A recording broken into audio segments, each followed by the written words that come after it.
I have you guys. Okay. The time is now 5 o'clock, and we'll call the meeting to order. Approval of the agenda. Do I have a motion? I move we approve the agenda. I'll second. I have a motion and a second. All in favor say aye. Aye. Any opposed?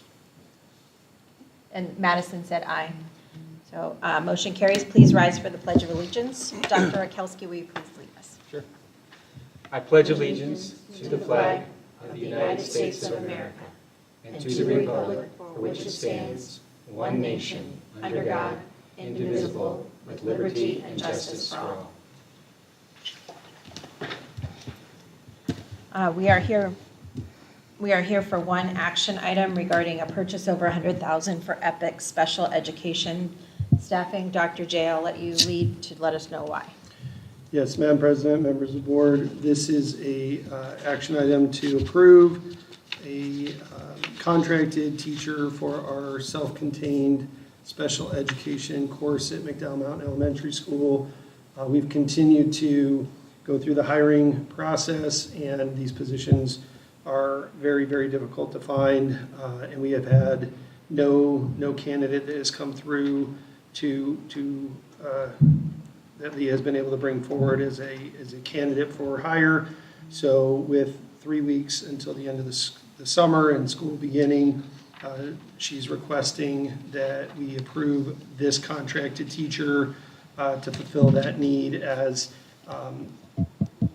without having that teacher in place, it would cause us to have to look at outside placement possibly, and not being able to service students the way that we need to. So we've tried all summer, and we just have not been able to find a Fountain Hills district employee to take that position.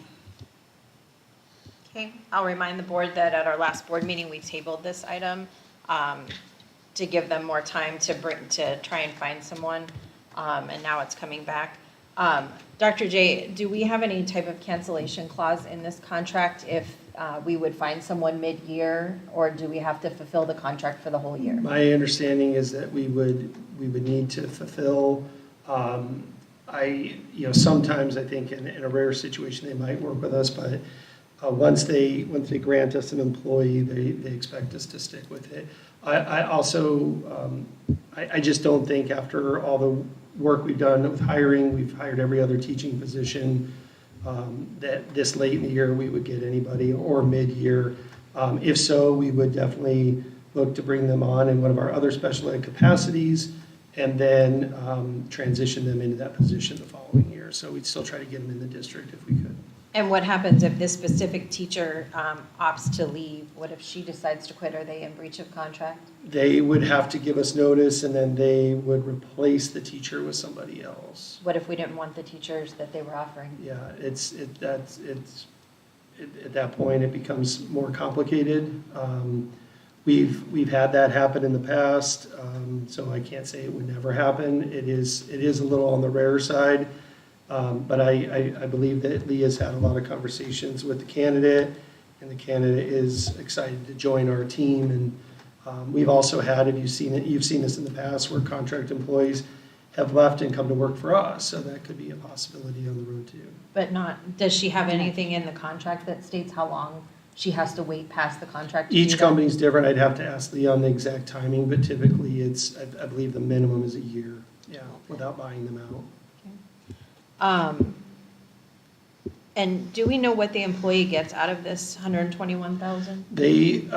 The few companies I had a long conversation with one of the companies we used this past year, and they refused to give me that total. She continuously told me to do the math, and I said I've done that. I want to make sure you're transparent. You can tell me exactly how much it is.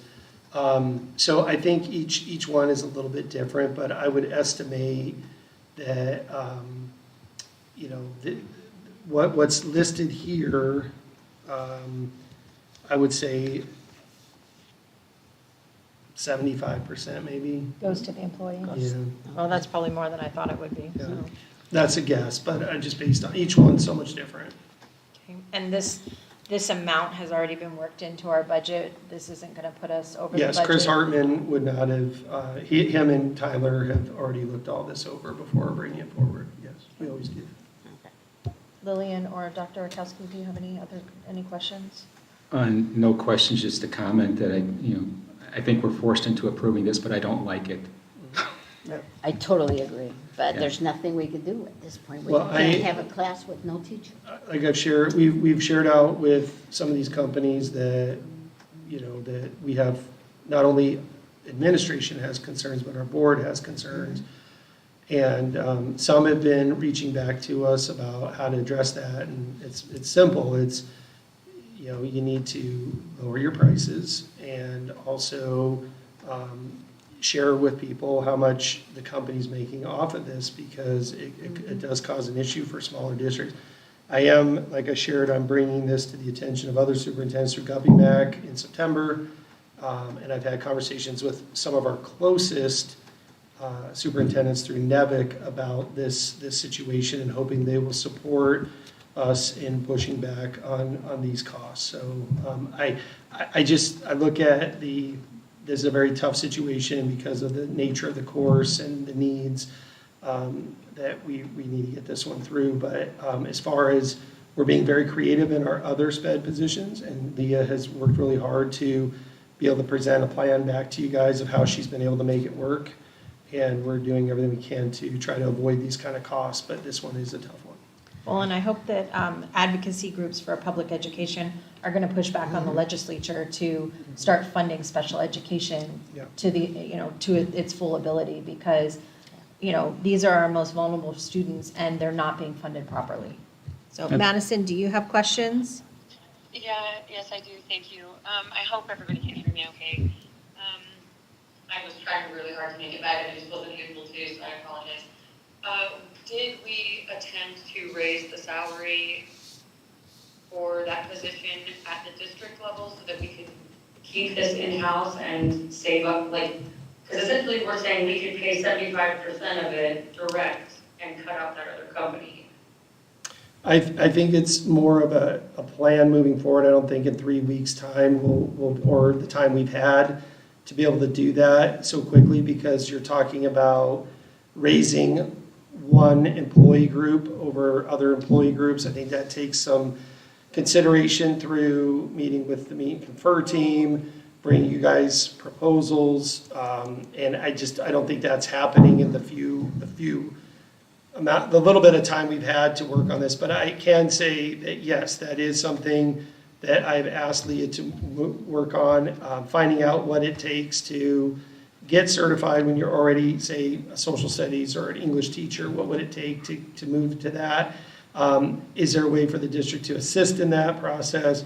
Those are all things that are being looked at for the future. So our hope is... I think that's an excellent idea, to have a pathway for our current educators to get that the qualifications that they need with our support to be the teachers that go into that classroom. Because in the end, I think we're setting a really gross precedent of commercializing educators, and these companies are going to attach to that and just start sucking up the educators, enticing them with a little more money than we're offering, and then adding an additional tax on that they take off of their backs. I really don't like it. I'm going to be a no-go, because I don't think that our hands are tied. I think that we have other options to try. I think we just haven't done it. I know that we're expected to have a teacher in there for our students, but I think that we have other options, and I think that we just, unfortunately, we haven't done our due diligence here. I don't agree with paying this company $121,000, because that creates a disparity already. Yeah, I disagree with that. We have done everything we can do to try to get with the boundaries that we have available to us. We are not the only district. Every district, I would imagine, in the state is using contracted teachers. So if they're not, they're in a very, very unique situation. And I think we're one of the ones that are leading the way in trying to find solutions to that. But what you're asking for us to accomplish is going to take time. It could take 2 years for a teacher to get the qualifications they need to be certified for special ed. So It's gonna be a process. Yeah, I understand, and I guess what I'm saying is the average pay for that position right now is about where we're at, if not a little bit lower. In California, where the cost of living is arguably more than here, or Arizona, the pay is only 20,000 more for the highest educator there than we're paying ours here. We could bump up our pay to match that and still save money on that position. I think that we're looking at cutting out that business if we bump up the salary ourselves at the district level and say, hey, look, we have a lot more to offer you than this other business that's literally taking money off of your back at the taxpayer's expense and at your expense. yeah, I don't disagree, but I don't think that we have the luxury of paying these businesses that are commercializing our educators. I think it's really, really gross that we're gonna allow that to happen to teachers who we should just be paying better from the district level. And saying that it's allocated in the budget is just a nice way of saying we moved the money there, but we didn't have more money for teachers now. Now we just have less money for teachers because we're allocating more of it to one position. So saying it's allocated in the budget doesn't save us anything. yeah, but you have to remember when you move the salary schedule, it affects more than one person. So you have math teachers and you have English teachers and you have other teachers who are going to say that, well, this group is getting more money, we should also. So it's a delicate process. It takes time to do. And I don't disagree that that's not something we can aim for. But you've seen our budget and you've seen that we're on a very tight budget here as far as raising all teacher salaries. We've done, like I said, on average about 12% in the last 2 years. That's a good number, but we also need to, it can't be all done in one summer, so it's going to take time. Yeah, I think you need to consider that you just said that it might take someone 2 years to get the certifications that they need to be a special education teacher. So why would we not be paying someone more that spent 2 additional years getting education and certifications for a specialty position than we would pay? It's like the difference between a general medicine doctor and a psychologist. But every One gets paid person, more because they put in a lot more time and energy and financial means to get that special qualification. Our special education teachers have done that. We need to value them that way, or else they're going to leave and go to these private companies that are commercializing their position. You got to remember I that. don't think we should do it. Yeah, you got to remember our regular teachers also have master's degrees and PhDs, and they go above and do additional schooling to get paid additionally. So it's a complicated process. We're in the process of looking at it. And remember, I'm the one who brought this to your attention. I don't agree with what's happening out there either, but I have to look at these children need to have a qualified teacher in their classroom on day one of the school year so they can get off to a good start, and that we're providing those children. The alternative would be, for some of these students, is we would have to place them in outside placement, which is going to quadruple or more the cost that we're talking about here. So we've taken, as a district, I think, a stand on this. We've made it clear that we're moving away from this, but we're not going to be able to do it in 1 year. It's going to take some time for us to put together a plan and get support from other districts. I And don't think it Yeah. does. We just, apparently we allocated funds for that position like that with this outside company, but we can't do that for someone in-house. Like, to me, I know we say separate the person from the position, but I look at this at Mrs. Matthews and I say, I would absolutely pay her more money to stay with us than to go with an outside company. I say, please don't go with an outside company, stay with us, get the benefits, be one of our family members, we'll bump up the pay and cut out that commercialization. well, any of our So, teachers could we have didn't applied. try that yet, so I don't think that we can say we've tried everything, and I feel like this is a losing argument for me, so I'll just stop arguing, Okay. but I think that we should be doing this, so that's the last thing I'll say on this. Okay. Okay, Dr. Orkowski has a question. A couple of questions, actually.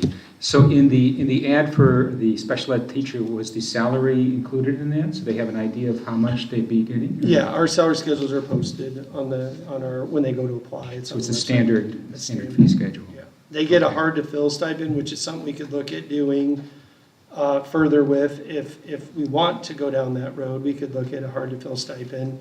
But typically, I have not seen in the years I've been in this field where certain teachers are on a different salary schedule than others. So typically how you would differentiate that would be through a hard-to-fill stipend. Now, I can say that any of our teachers who were interested in self-contained special ed could have, obviously applied or had shown interest in it. We could have looked at, is there a way to work with them?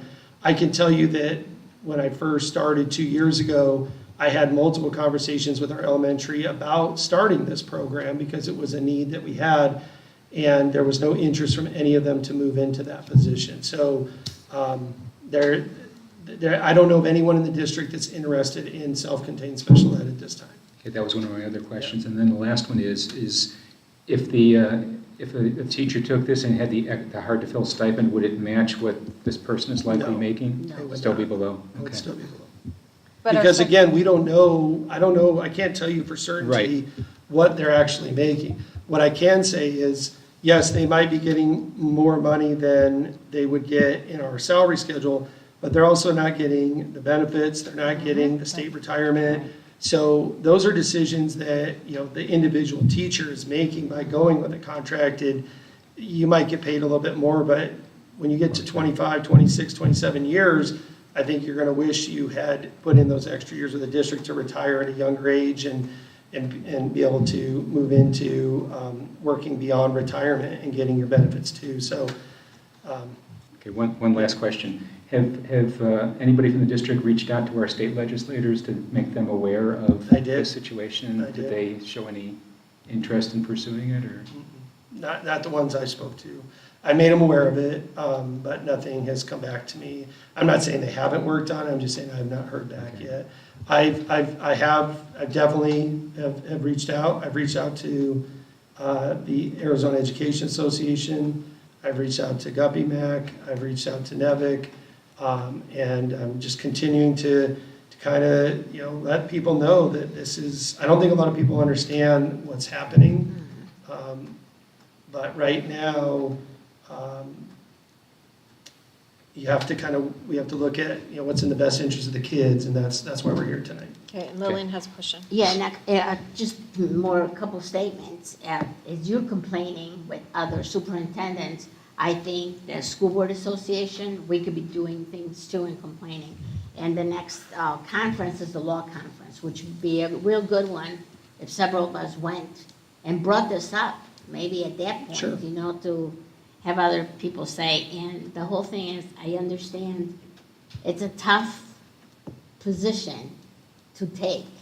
So I could see where people may want special ed, but maybe not self-contained. Yeah. And I can't see that we would give that person taking this position much more than other teachers, because everybody else works for master's degrees Yeah. and beyond, so we need to be at the same level. I think our teachers feel though right now that, because they're watching our SPED teachers, and they know our heart's in the right place, and we're trying to look at them from an equitable standpoint. But I think they're also looking at, if right now, from the feedback I've received, is if we don't fill this position, it's going to fall on them to do a lot of additional work that they already have a lot to do, and picking up these extra IEPs, picking up extra caseloads, I think would be hard on them. So I'm with all of you where, it's a tough one, but if we can get through this year, I will give you updates throughout the year of what we've done, who we spoke to, and how it's looking for the following year. And I'm all for what Madison's talking about. I just think it takes time to get to that point, and we'll make it a priority this year so that, next year we have brought to you new hard-to-fill stipend numbers. We are advertising, outside the state more. Come live in Arizona, come live in Fountain Hills, and you can make a good I living. have Go ahead, Madison. I think it's nice to say that, we need to take action in these other ways, and I think that that's important. But in the end, we decide where we spend the money. And so we can lobby for more money, and lobbying is fine and dandy, but we decide where we spend it. If we keep spending it poorly with associations and with private companies and on inflated cost things, we'll never have enough money. And if we're not paying our teachers enough money, sure, we can always use that as a reason that we need more money, our teachers need more money for our students, but we, in the end, choose where to spend our money. Today, we are choosing not to spend it with our teachers. We're choosing to spend it with a private, for-profit company. I want people to understand that. It's a for-profit company that is making money off of the fact that we do not pay our teachers enough. So we could pay our teachers better, or we can pay this private company, so. Well, the one thing I'll say is that we do have a self-contained teacher at the high school. So if we just arbitrarily offer somebody off the street to come and work for us, and we're paying their benefits and we're paying their state retirement and a higher salary, that puts us in a predicament with the teacher that is in that position at the high school. So it's very not equitable at that point. And so I'm afraid that would create issues at the high school level with the teacher who's already doing this job. And I will add that you got to put into Definitely the, need to talk about, but again, I think either a bigger stipend or a higher salary for that position. I mean, the reason you're having a hard time filling that position is because it's a hard to fill position. Those students need more. Well, and they already get a hard to fill stipend. There is a hard to fill stipend for SPED teachers already. And so again, we can't just arbitrarily decide to up somebody's salary. That goes through me. No, we're hiring a private company, but the actual salary schedule, okay, but let me finish. The salary schedule goes through Meet and Confer. That's a group of teachers who decided on that salary schedule with district administration. We can't just override what those teachers have already said. So our option at that point is to hire an outside company because we didn't have anybody apply at the salary that's listed. And, I've asked before, I would really like to see what the difference is between this salary that we'd be paying and what the salary is between what we are paying, the hard-to-fill stipend, the benefits, and the state retirement fund. I'd like to see what that total is compared to this total. I would say it's close. I would say it's probably pretty close. Kane said it's close. I don't know Because if you gotta heard figure, that. we typically figure 25% in benefits. So you're thinking if you had, yeah. We're paying between 35 and 75 for our highest paid special education staff member, right? That was what I was told last meeting. So we already know that even if they were only getting 50% of what we're paying this new company, they're getting more. No, I don't, what's the 35 number you reference? I don't know what the 35 number is you're referencing.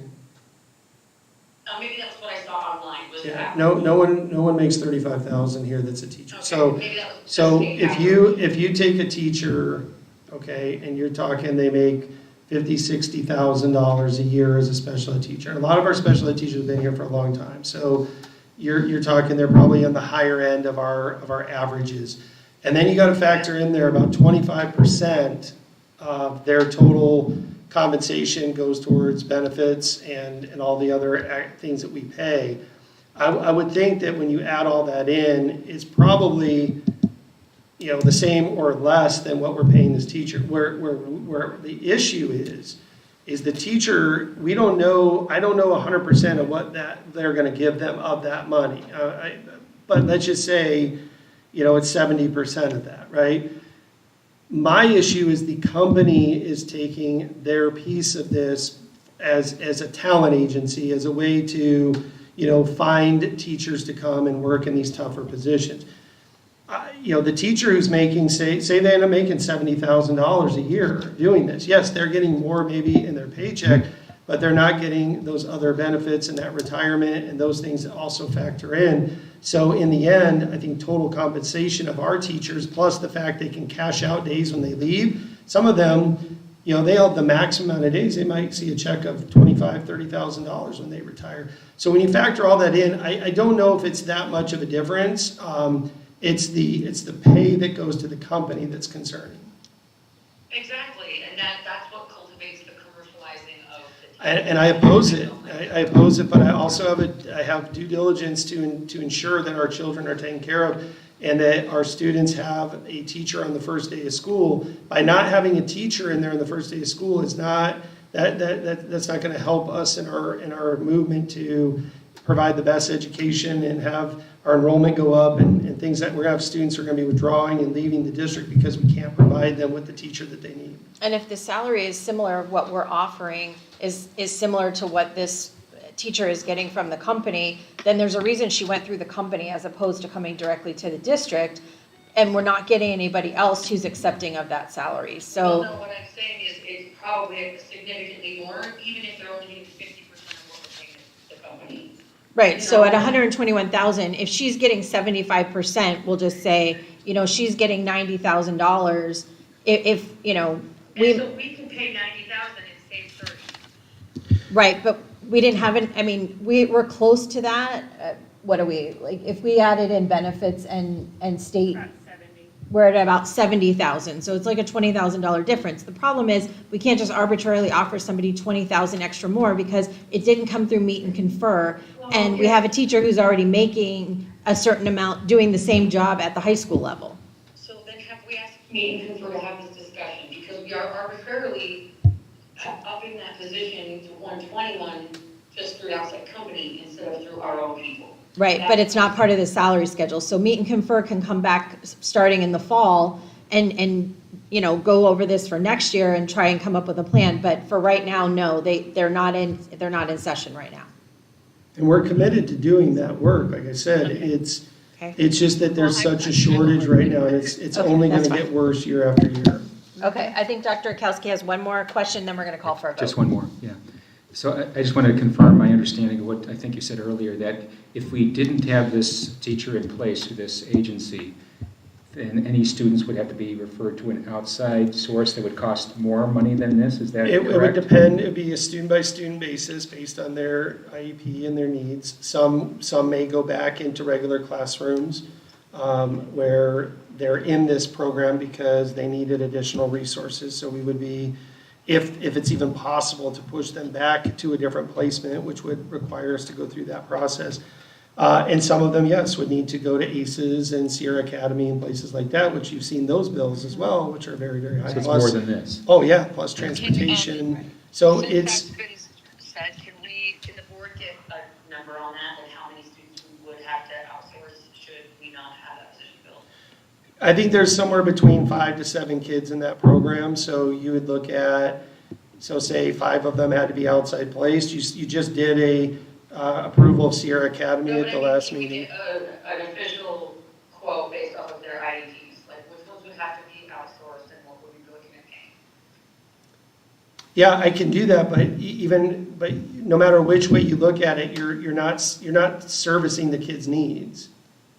If they go into a regular classroom and that's not the right placement for them, then we're not serving their needs. If we have to, then if we don't offer the teacher, then only option we'd have is to place them outside of the school in a private placement. So regardless, the way I'm looking at this is there's going to be a private company involved in this one way or another.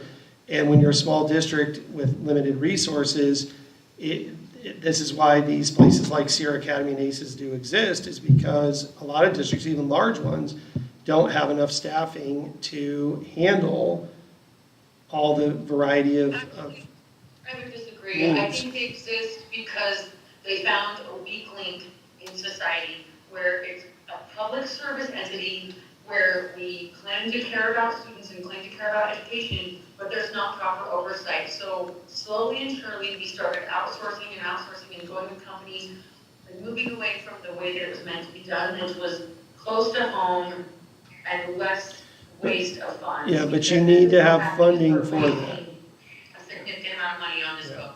So we need to have Okay. the legislature go ahead and do something. Yeah, you We need- can't do any more from our side. Yeah, you Okay, need additional so- funding. Basically, you know, I don't like this either, and that's why I tabled it last time, because I really don't like that. I feel like my back's against the wall.